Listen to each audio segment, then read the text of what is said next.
Three more. Okay, so please let me know like what is computational science from your perspective. And then we'll start. So you must have been questioning yourself like what is computational science and why actually we are learning this and why an introduction course to computational science.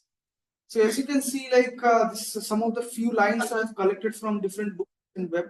So computational science is an interdisciplinary field. So it's not only a field of say mathematics or anything. It uses programming, it uses math.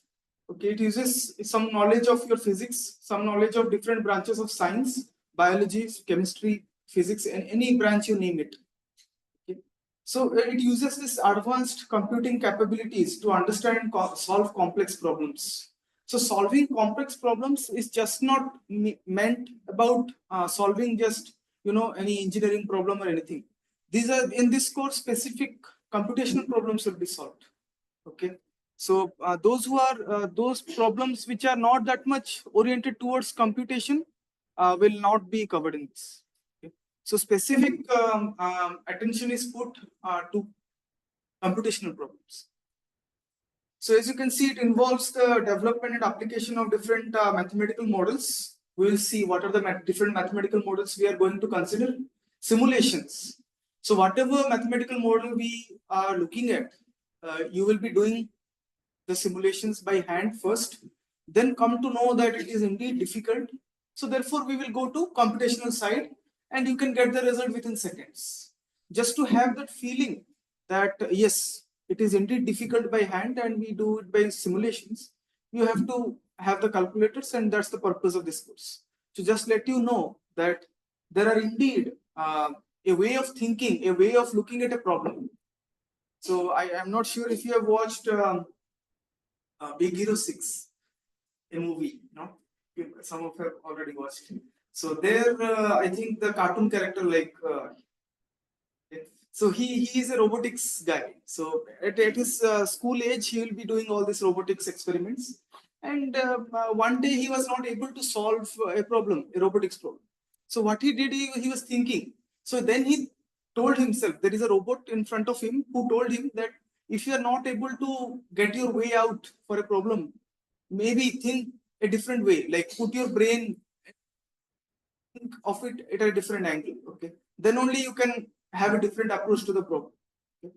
So therefore, here you will see that to a specific problem, how parts of science domain like robotics and computational science can be interconnected. I will show you a method in this today's class, and then I okay. So as I have already told, this field is using the knowledge from computer science, mathematics, and scientific disciplines like physics, chemistry, biology, engineering, okay, to create simulations and models that can predict behaviors. Okay, that can predict behaviors. So this line, the prediction of behaviors, that I think you will mostly come to know in your third sem, how to predict behaviors. Okay, how to predict behaviors. Okay, so how to predict behaviors, that you will come to know in third sem in the open elective course, nonlinear dynamics and chaos. Okay, how to predict a nonlinear system, different time series analysis, all these things. Moreover, of course, that we will do today, and optimize processes in various domains. So this is like optimization. What kind of optimization? I am sure that many of you might have heard about graphical programming, like I think using graph you solve feasible reasons. Yes, in your bachelor's maybe. Yeah, so optimization, programming, and all this simplex method maybe. No. Yes. So, but this will be something different. As I already know that you have already covered them, we will not cover in this course. So we'll cover something more, that is gradient descent and all those, which will be useful from an ML perspective. Okay. All right. So yes. So let us begin. So main importantly, before beginning computational science, we should appreciate one thing, that is errors. Okay. What is an error? So let me start writing here.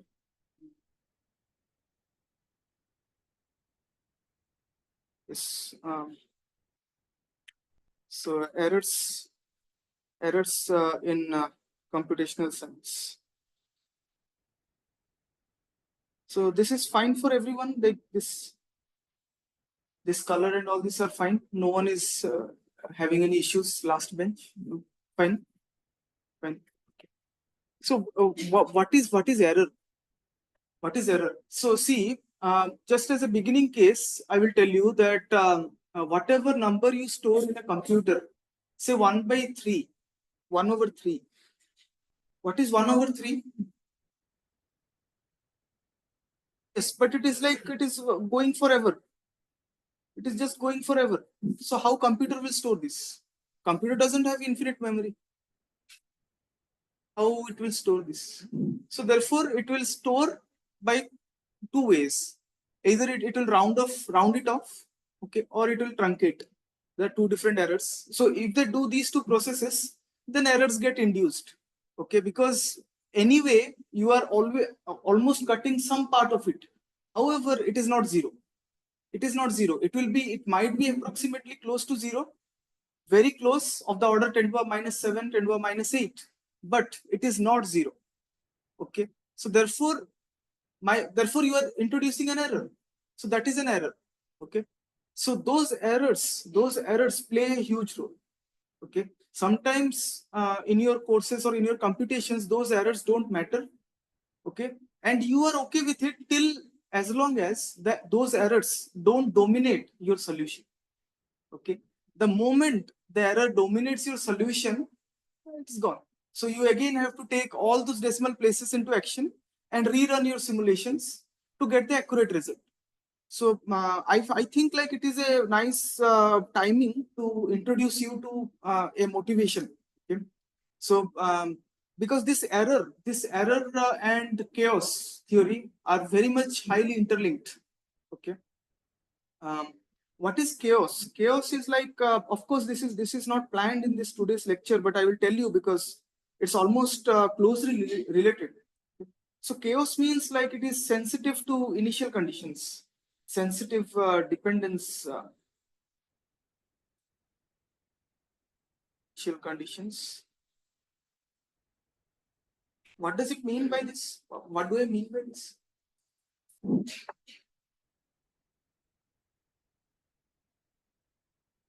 Okay, just to have an idea, in 1960s, in 1960s, a scientist named Edward Lawrence.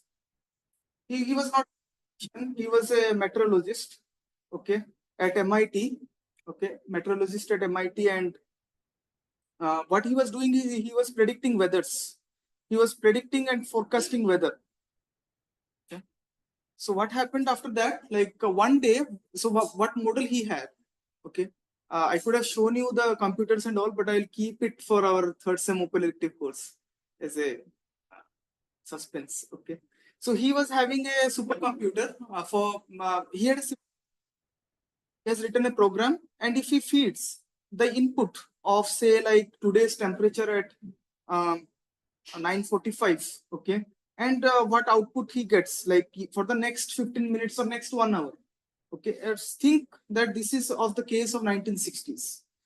Okay, so what he did, he already had a code written up, and he only need the input of now like 9:45 temperature, the humidity, okay, all these things, and that will be fed into the code, his code, and it will take some 2-3 hours to run the simulation, predict that what will be the temperature in the next 6 hours, okay, next 12 hours. Yes. So that is what its programming capability is, and that's how he is predicting the weather as a job of meteorologist. Okay. So one day during his lunchtime, okay, it was almost lunchtime, and he was trying to feed the data. Okay. So you know the weather data is like the temperature you record now won't be 15 degrees, right? It won't be. It is very hard that it will be something like 15.8364298, something like that it will be. Okay. So he had the efficiency of choosing up to some digits. Okay. So what he did, as he was already hungry, so he had done like this 15.84. Okay, so you see the difference between the two. Okay, so he just rounded it off. Okay, so this is degree C, degree C. So he entered both of them here. No, I would say like this one, 15.84 to the computer. Okay, just as a laziness because he wants to go to lunch soon. Okay? To have his lunch soon. So 15.84 he fed. He went for lunch. Then he came back. So by that time, one was like the output has come already, and the output will be numbers. The output will be numbers, isn't it? It won't say to you exactly that this is raining, this is this. After you get the data, like the temperature, humidity, all those things, you will be deciding, you will be interpreting the data.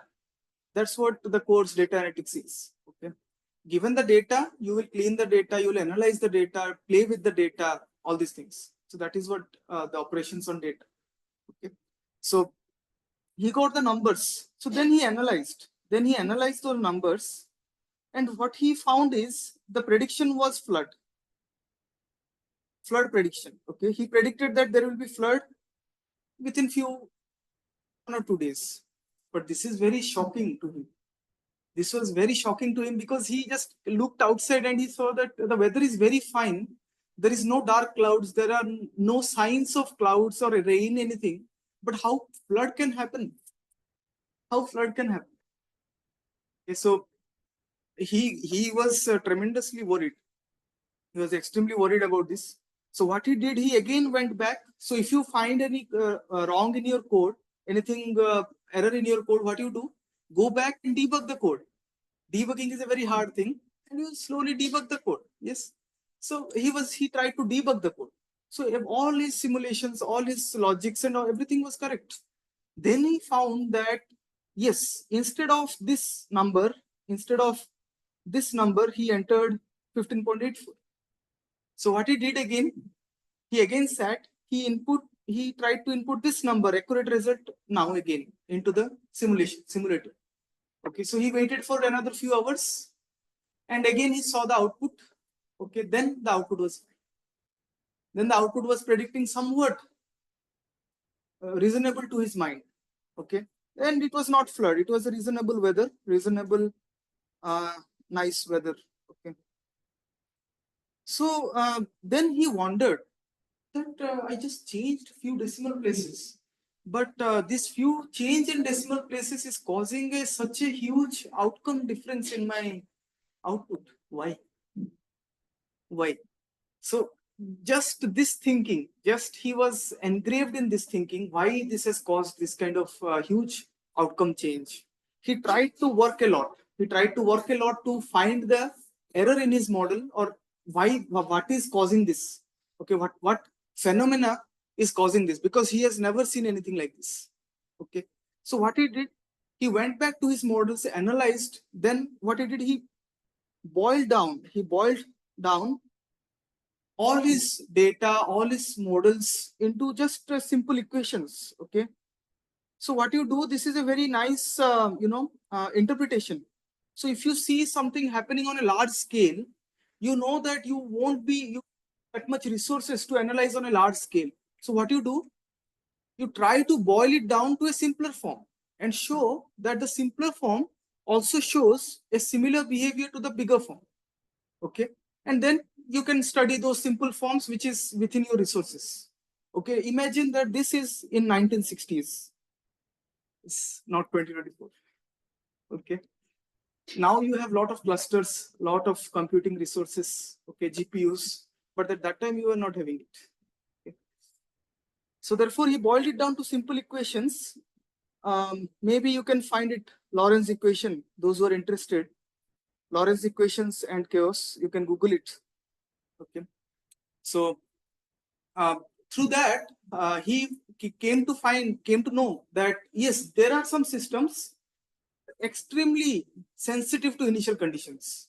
That means it is, he said, he to layman who don't have any scientific background, he told one sentence. Okay, can a flap of the butterfly wings in Brazil set up a tornado in Texas? Okay, can you make some meaning out of it? A small butterfly flap that is very, it doesn't matter. The universe is not scared at all by the small flap of the butterfly wings. But due to that small flap, that small change in the initial condition, it is creating a tornado in Texas. Like a small change is creating a huge outcome difference. So if you have known about it, this is known as the butterfly effect.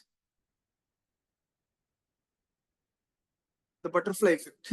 So those who don't know and want to explore, Google it. There is also a movie based on it, Hollywood movie, Butterfly Effect. Okay, so you can watch it. So I think the Butterfly Effect movie is very nice. I don't remember another movie which was very nice example of this behavior shown already. And Anne Hathaway was there. I'll let you know that movie name. So, so therefore, errors. Why I am saying all this story to you? Because I am telling you that there are some systems. Say this is a meteorologist. That means this is a weather system. Okay, this is a weather system, and weather systems are extremely difficult to predict. For now, take the case of today's scenario. You can't predict the weather weeks. 2 weeks today is the maximum time. After 2 weeks, you can't. Your simulations error will start building up. Why you can't predict the weather after 2 weeks? Because weather system, Lawrence just proved that weather systems are extremely sensitive to initial conditions. Okay. So weather systems, how much data you put, always you will make error. Always. You can't escape error. That's what I'm motivating you. Can you plot me 1 centimeter? In a scale, I'll give you a scale, you just plot me 1 centimeter. You cannot. You can of course plot, like you can of course forward, like sketch a line segment of 0.9999 all, but there will be still an error of 10 to the minus 6. There will be still an error of 10 to the minus 6, but still that matters. From this example, you can know, from Lawrence example, you can know that small error also matters. Okay. So this is one of the story I meant to tell you just before starting out our computational science course. So errors matter,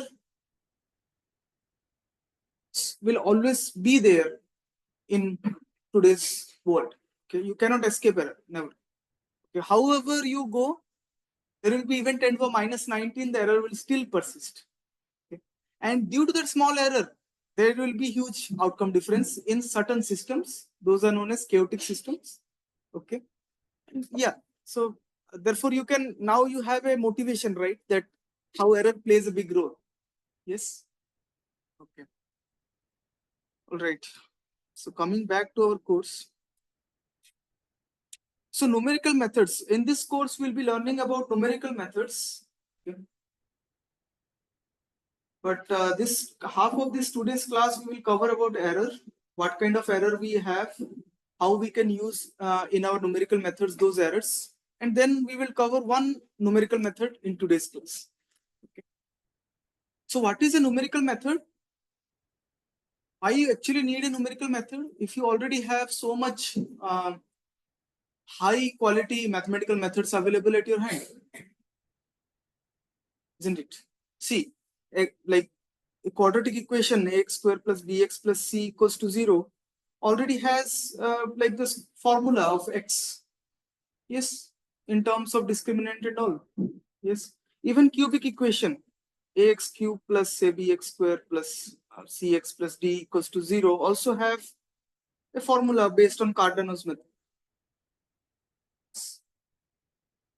So why we still need numerical methods to solve? It's not that we are just exploring another domain of knowledge. Okay, there is a need of it. So slowly you will come to know why. So if I ask you, say, solve this quantity for me, solve this. Can you solve? Yes, no. You can solve, you can have different approaches, but of course you cannot have a closed analytical form. You don't have a you don't have a closed analytical form to solve it. Solve it. Okay. So how we solve this? So how we solve this? Can anyone answer? Yes, you have to use numerical methods to solve this. Numerical methods. So we know there's no closed form solutions. Sorry, we know that there is no closed form solution, but you can use numbers. Okay, you can play with numbers and get a solution out of this. Okay? Another way is a graphical method where you can plot x cos x and e to the power x, two graphs in different colors, and see where they are intersecting. The point of intersection will be the root solution. Yes. So there are many different approaches. So why I'm telling you this is not all methods can be solved analytically. Therefore, you need some numerical methods to solve it. And numerical methods need computations. So therefore, if you want to solve certain things, you have to code it up. Okay. You have to code it up in your favorite programming language, may it be MATLAB, C++, Python, but you have to code it and it will just give you the result within seconds. That's how powerful it is. But what are the types of algorithm you have at hand that human needs to develop? Can't tell the computer solve x cos x minus e to the power x equal to 0 for me. You have to tell that you do certain procedures, you do certain methods, step by step, iterative methods, and then it will come to a solution. But humans need to think how to reach to a solution. Computer can't do it. Nowadays, GPT can do, Chat GPT, but Chat GPT was also fed by the humans. The data is fed by the humans. Okay. So humans should use the brain, then they feed it to the computer, they will do it. Anyway. So therefore, not always, my motivation to you was not always you have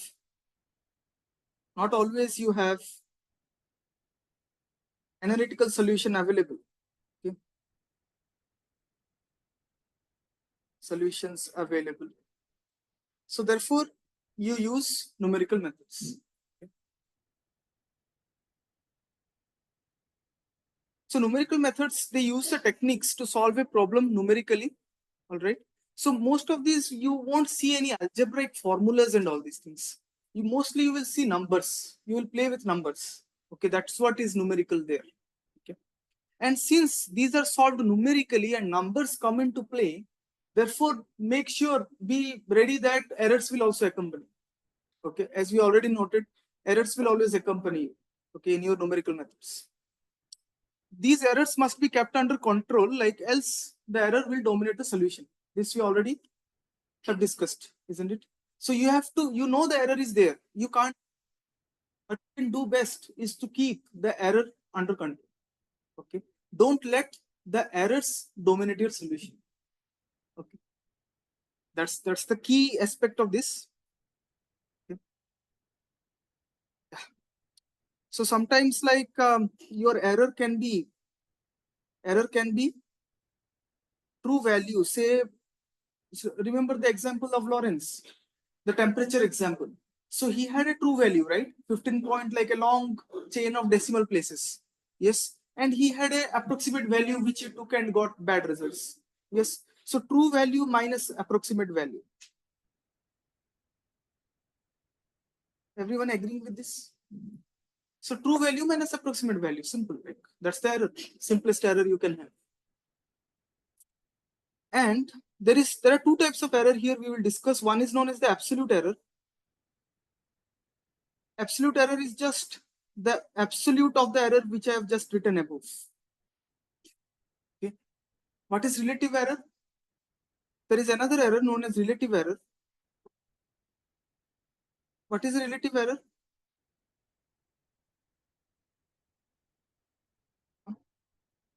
So relative error is like you take how relative it is. Now it is relative grading. Okay, for you, for your courses and all, it is relative grading. For you, it is like relative grading. Okay. How it is the case? Like you take the error and divide it by the true value. Okay. So this is a relative error. You take value. Okay. So relative grading, how it depends? It like the top scorer of this class is suppose 90%. So that will be considered as the top grade. And then other students will be grade relative to that grade. Okay, it is not done relative to the maximum marks rather than the maximum marks got by the student. So that's how the error mod of error divided by the true value. That's the relative error. It's like you're comparing. So these two errors are there. It depends which error you use depending on the scenario you have at hand. Okay. All right. So yes, next I think come across another type of error known as round of error. I think many of you already know about this intuitively. What is a round of error? Idea? What is a round of error? I told you, like 1 by 3. Take the example of 1 by 3. What is 1 by 3? You already know. It's just like repeating itself. So say I have taken it as this. I have taken it as this 0.4 times 3. Okay. Then what is the relative? What is the round of error here? What is the round of error in this case? So round of error is a quantity, okay, which will be added to this number here, which you have given to me, to make it exactly equal to this 1 by 3. You got it? So here the round of error will be plus 0.0000333, so on. It is going on. So here the round of error is this. This is the round of error. Because this is the error which, if you add to the given number here, will actually make it equal to 1 by 3. Are you getting that logic here? It's a backward way of saying the thing. Okay, it's not straight way of saying the thing, but a reverse approach of saying the thing. So you gave me the number 1 by 3 is equal to 0.4 times 3. Okay, but what is the round of error in here? You already know the true value of 1 by 3. It is a recurring, like it's almost repeating itself. So therefore, you know what number should I add it here so that it becomes equal to 1 by 3. You know that you have to add this number here. Yes. So that is the round of error. Usually we denote it by R. So round of error in this example is this number here. Okay. Any issues?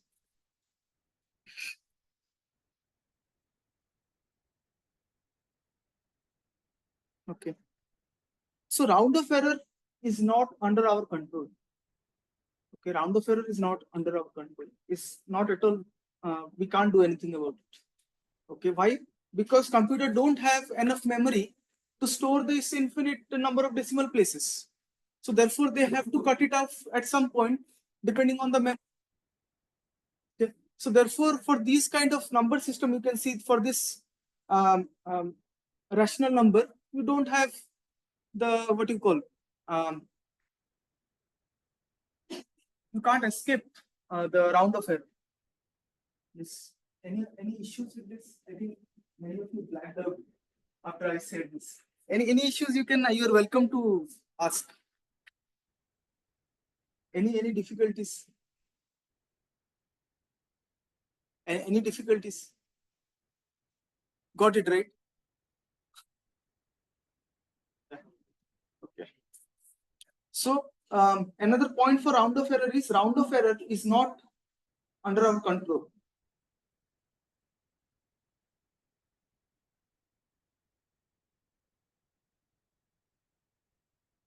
Okay. Okay.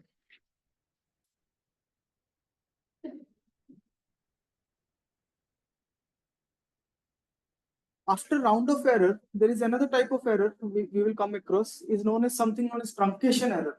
Okay. What is a truncation error?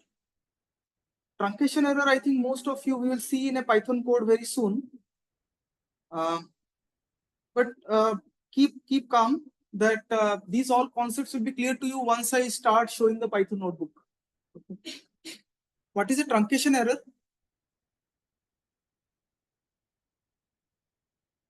Yes. So truncation error is within our control. Okay. It is within our control. Okay.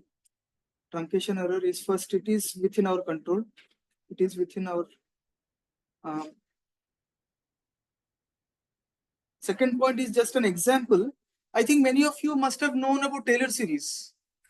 How many of you know about Taylor series? Taylor series. No. Taylor series. Bit. So Taylor series, those who are not aware, fine. So let me know because while you were introducing yourself to me, many of you were from different branches. Not everyone is from the math background. So let me know when to go slow, when to cover the basics a bit. If I am just saying Taylor series and going, you can say to me, sir, can you explain a bit Taylor series in basics? What is Taylor series, first of all? Can any, okay, let me tell you. No one must be knowing it already. So say like you can approximate any complicated function, okay, as a terms of a series, okay. That's the basic idea of Taylor series. How it is? Say sin x. Okay, sin x. So sin x, you just have the sin x. Like, what else can you do? What else can you do? But it would be good if you can approximate the sin x in terms of polynomials, because polynomials are very easier quantity to handle. Yes, because you can always differentiate easily. You can do a lot of different manipulations, algebraic manipulations with your polynomials, isn't it? So therefore, what scientists thought, can we represent any function based on a series? So that what led us to Taylor series. Taylor found it, so it is Taylor series. So I will write it here. This is your job to find out. Okay, I will not write, but I can tell you this will be like something like x minus x cube by 3 factorial plus x to the 5 by 5 factorial, something plus minus so on, and it's an infinite series. Infinite series. Okay. Now, what I'm trying to tell you is sin x is equal to this infinite series. Okay. Now, if you did quantity here, you wrote sin x to be this. Is it correct? Is it correct to write this? Sin x is this. No, because here, those who are new, I will write another term. There is infinite terms like this. Okay. Now I'm asking, if I wrote this sin x equals to this, is it correct? How many of you think it is not correct?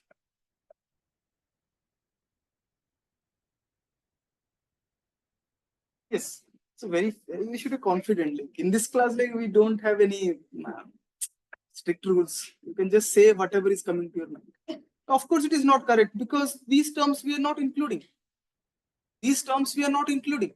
Okay. So if you have included these terms, say minus x to the power 7 by 7 factorial plus x to the power 9 by 9 factorial, then yes, all these terms, ahead terms, then it is okay. It is a perfect quantity, isn't it? But if you don't, you are including errors. You are inviting errors. That's what I'm trying to bring your point to. Okay. Now, if you excluded all this, like let me do Control Z. Okay, if you have excluded all these quantities, then what is the error here? We say this the order is of the form x, like order of say x to the power 7. Okay, it is like 7th order error you are creating. Okay, now if you do this thing, minus x to the power, you included a new term, isn't it? From the first interpretation and the second interpretation, what is new? You have included this term now. Fine, everyone is getting. Now, what is the error in this case? The next term will be the 9th. So it's order of, this is known as the order of x to the power 9. Sorry. This order of x to the power of 9th. Yes, you can see now what I'm trying to do here. I'm trying to show that it is on your will, it is on your interest to keep the error x to the power 7th or x to the power 9th.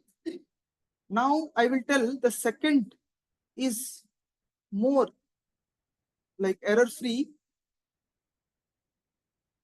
than first. Why? Because you have included one more term and the error also got reduced. Yes, as compared to the first term, because you have only less number of terms in the first case and more number of terms in the second case. Okay, so of course, the error will be less in the second case than that of the first case. Fine? Yes. Now, what can you interpret from this? From this example, what can you interpret? You can interpret that this error is up in your hands. It is under your control. You can make it order of 7, order of 9, order of 11, order of 13, up to you by introducing the terms. Okay. So therefore, I told you this is within our control. This error is within our control. The more terms you truncate, the more error you have. Okay. The less terms you truncate, the less error you have. That's the idea. Any issues with this? Any issues?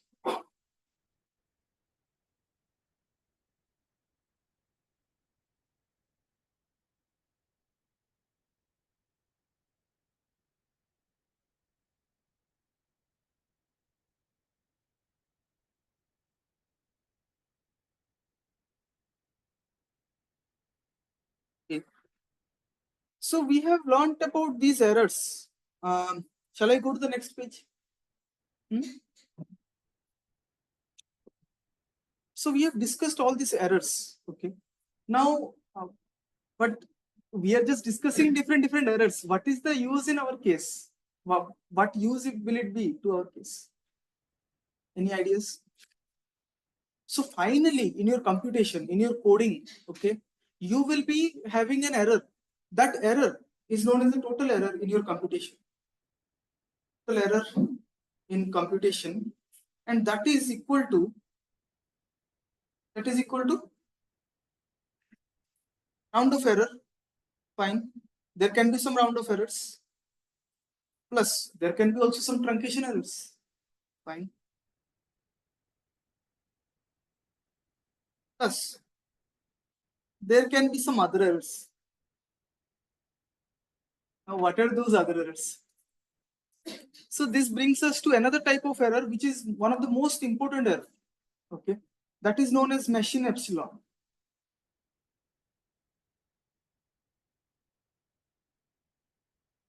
Okay, the machine epsilon error. Okay, this comes in your machine, like this is already inbuilt in your machine, depending on the type of the machine you have. Is it 32-bit? Is it 64-bit? Okay. So if it is 32-bit, say it's a 32-bit word, something like 1 bit is stored for the sign.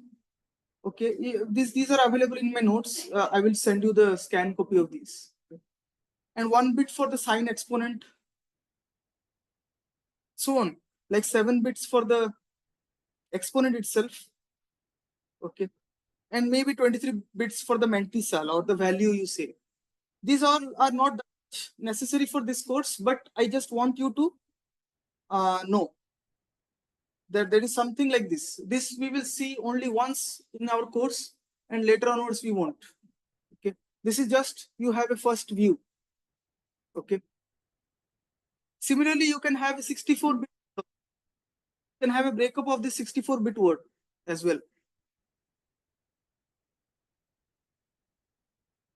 So when a number is used in your computer, it is only accurate up to the accuracy of the machine. Okay, it depends on the type of machine you have. If you have an Intel i5 or i3 machine, then it stores up to a specific set of digits.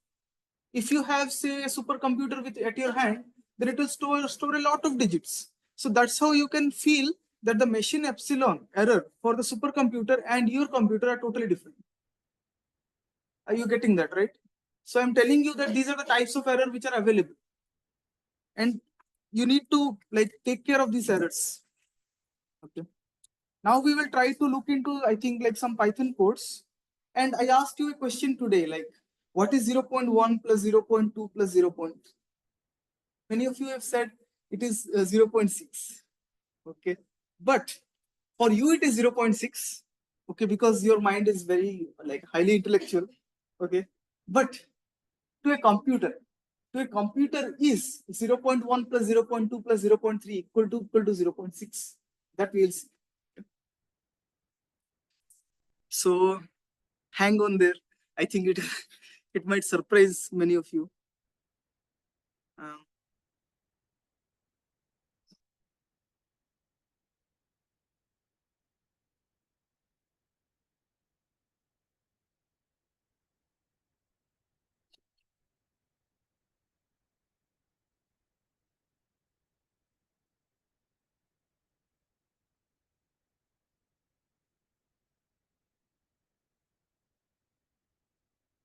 okay, fine. Shall we start?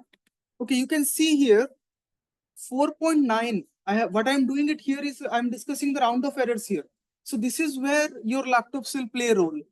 This is where your laptops will play a role. Therefore, I told you to bring laptops in the class.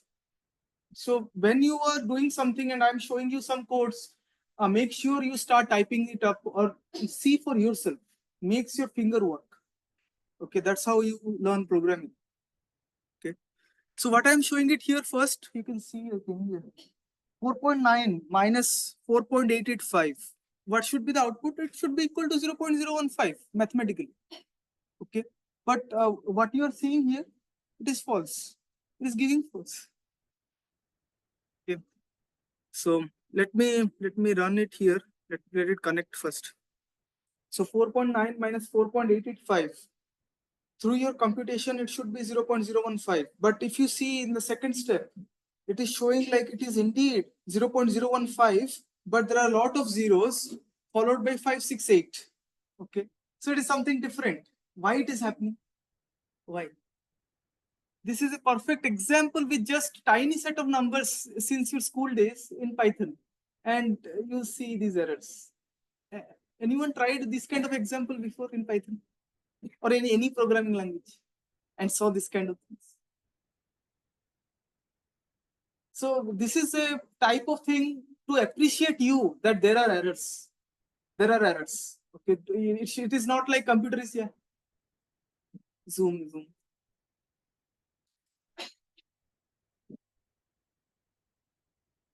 If I zoom, uh, then control S, control plus and minus, no? अरे, hmm,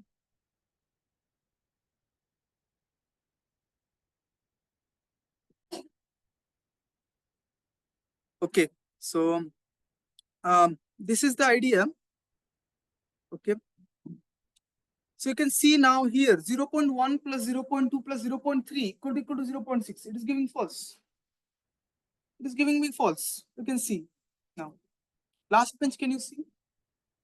Last bench. So why 0.1 plus 0.2 plus 0.3 is not?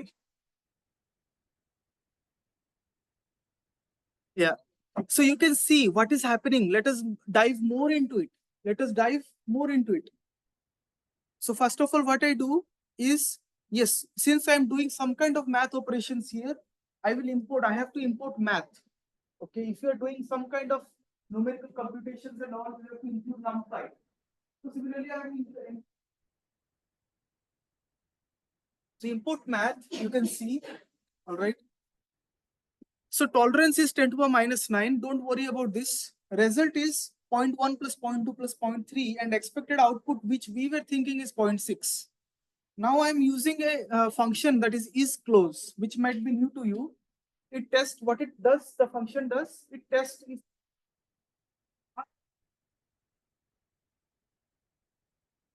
yeah, math.is close. Result is written down here. Result is this 0.1, this one, and expected is this. Okay. And absolute tol equals to this. You have to pass it in that function. Okay. And the tolerance is about 10 to the minus 9. Fine. Fine. Okay. Now what it does, it just plots it, like it just prints it, is this approximately equal to 0.6 and is close. Okay. So yeah, it is approximately equal. Moreover, let us see what is actually the value of 0.1 plus 0.2 plus 0.3. See, it is not exactly 0.6, rather than some strings of zeros, then there is a 1. You can see the amount of error here. Okay. Can you appreciate now the influence of error in systems in Python also? You can appreciate.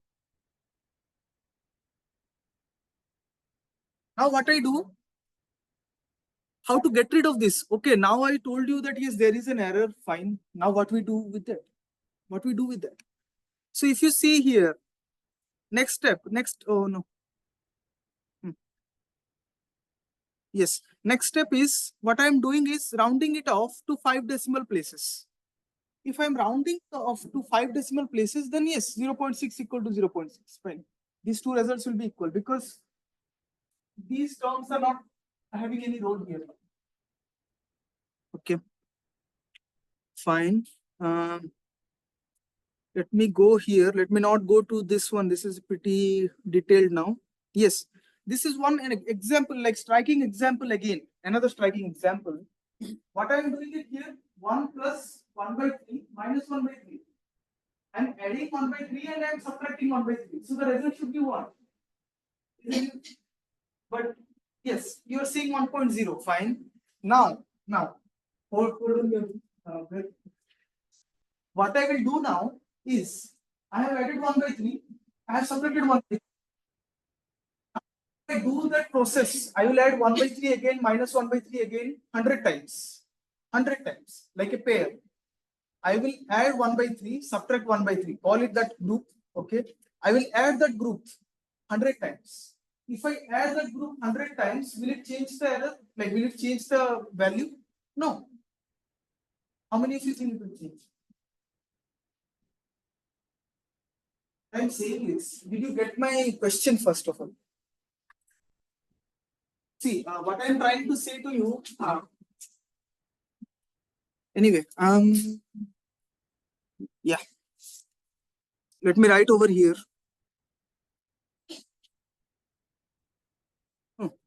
Oh, you have. Fine.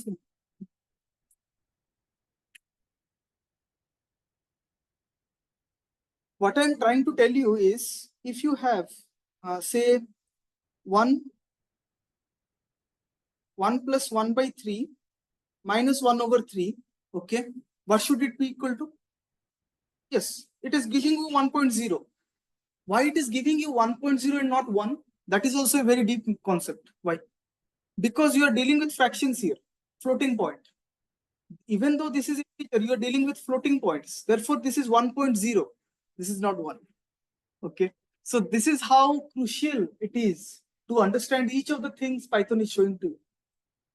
This is through this might be very simple to many of you, but why I am stressing more on this is whenever Python is giving you some outputs, question Python, like why such output is being given, why there is a small tiny zero there which you might neglect, but it might play a big role. Okay, so don't neglect. So question everything what you will see. Now what I am trying to do, I am telling you, let us give this a name, say G. Okay. Now what I do is 1 plus G and you said 1.0. Fine. What I am trying to do now is, if I do this step, 1 plus G plus G plus G, so on, like 100 such G's, 100 such G's, what should be the output? 0. Is it? Okay. Yeah. Now we will see. Is it so? This I don't want to do it by hand. Rather, I will do it by coding using a for loop. I will add these terms using a for loop. So let us see that. Okay. So the same thing which I have written it down there, I will tell you here. You can see. So define, add, subtract. Okay, iteration. Result is 1. Fine. And I am adding for the same number of times 1 by 3. And for the same number of times, I am subtracting 1 by 3. Agreed? Okay. For how many times I do it? 100 times. Okay. See the error. Is it equal to 1.0? No. It is not equal to 1.0. What is happening? Previously, I just did this one pair and it is giving me 1.0. But when I did that iteration 100 times, I kept on adding that number again and again. Errors started piling up. Errors started piling up. And then error started to be like this. So you can see how this one group differs from 100 times. This is the error. I encourage you to try for 1000, 10,000 iterations. I strongly think that if you try with 1000 iteration, the error will grow. You will see a number which is more than this number. Okay, maybe you will see a 5 or even here a decimal place another number. So this is a striking example of how errors keep on piling up. Okay? Keep on piling up. The more operations, the more simple operations you do. Okay. So yeah, I think this was one of my favorite examples. I hope many of you understood this. How many of you are not able to understand? I can repeat it. All of you understood. All of you understood.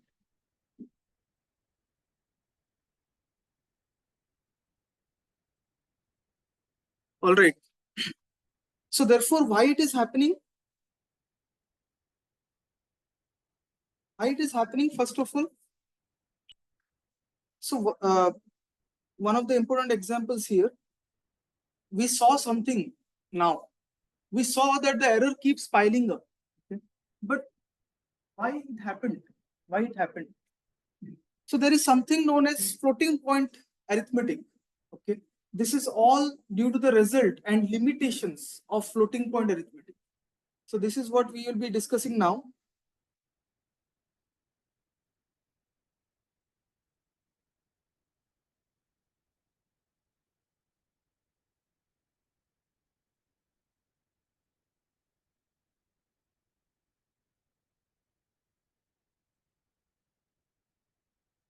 Okay.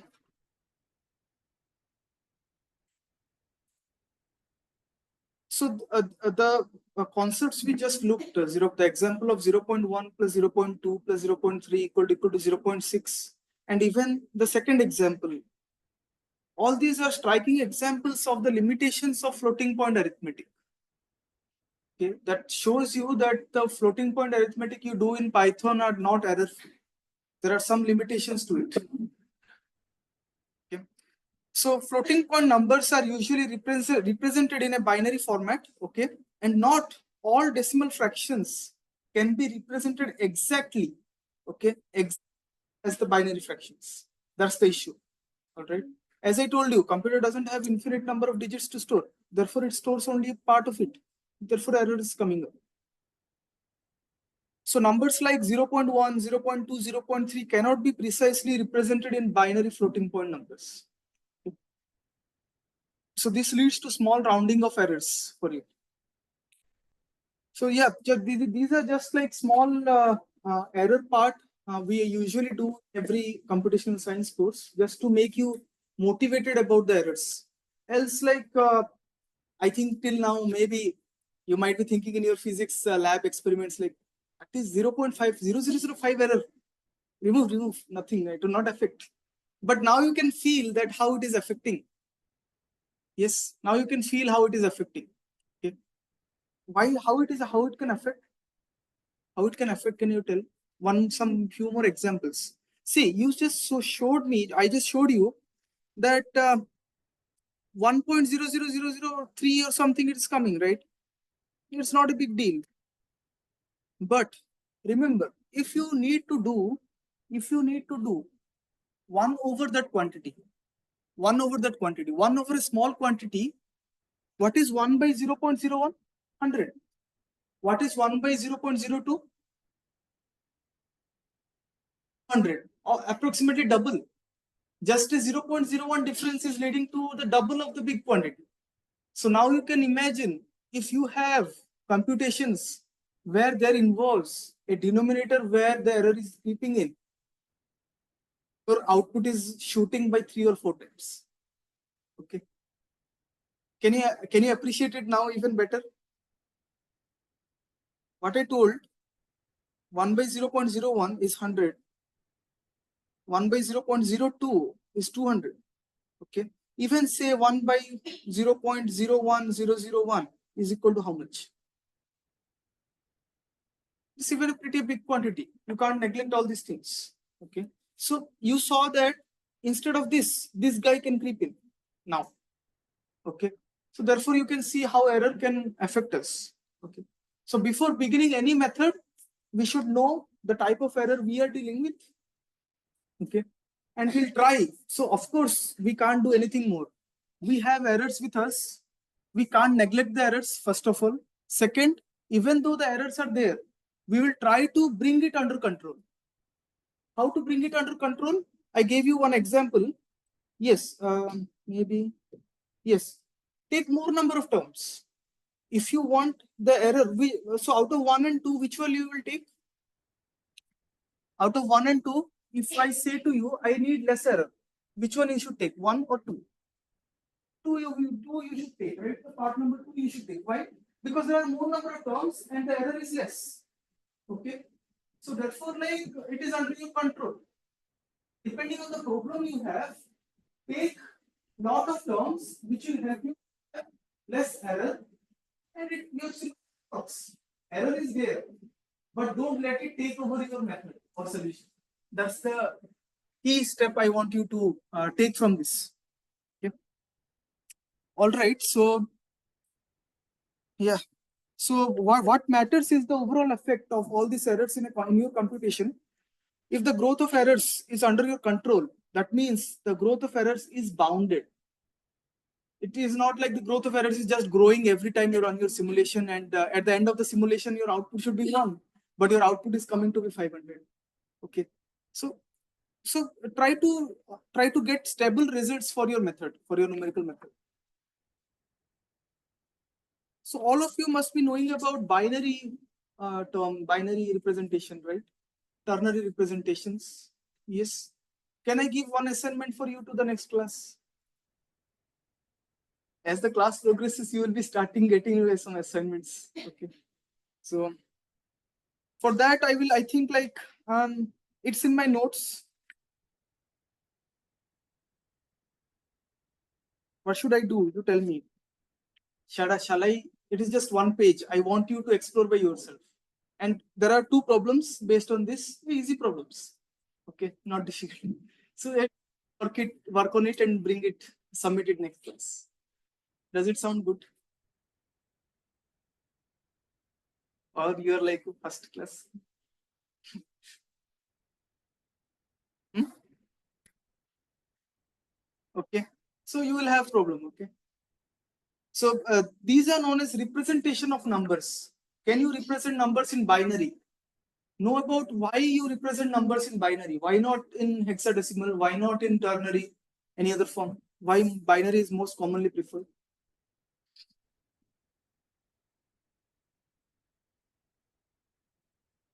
Yeah. So computer always has these 0 and 1s. Okay. So therefore you store everything in binary. So 56 is 56 for you, but 56 is something different for the computer. Okay. How? 56 you just represent in binary in terms of base 2. Whatever numbers we are dealing with, it's in base 10. Yes. It's in base 10. Yes. But the computer, the number deals is in base 2. Fine. So the same concept is used. One question is in your in the notes is 11 base 10. You convert it to binary. Okay. Maybe I can write it now, but I think I'll give one responsibility to you to scan these notes and will distribute among yourself. Okay. So one problem is like 11 base 10. You convert it to binary. Okay. Second is some additions and subtractions related to binary, and see that these numbers can actually be converted back to the number you are acquainted with. Means, what one problem I have is, say, this number 37 base 10, okay, and 17 base 10, okay. These numbers you convert to binary, fine. Now add those numbers, add and multiply, all right. Resulting numbers in binary.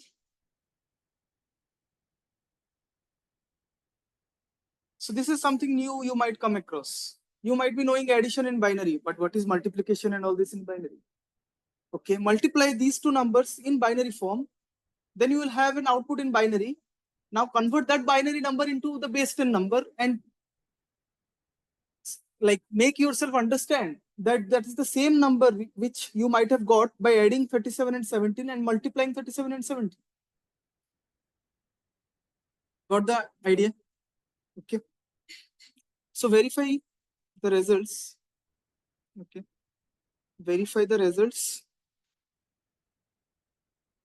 Verify that the result is correct. Verify that the result is correct in base 10. Okay. So these are the second question is a bit more involved. It will make you learn new things. Okay. And I would like someone to come to the board here and write next class. Okay. Sounds good. Yes. I don't have the list of students actually. Once I have randomly, I'll try to follow. I'll try. Okay. Anyway, so we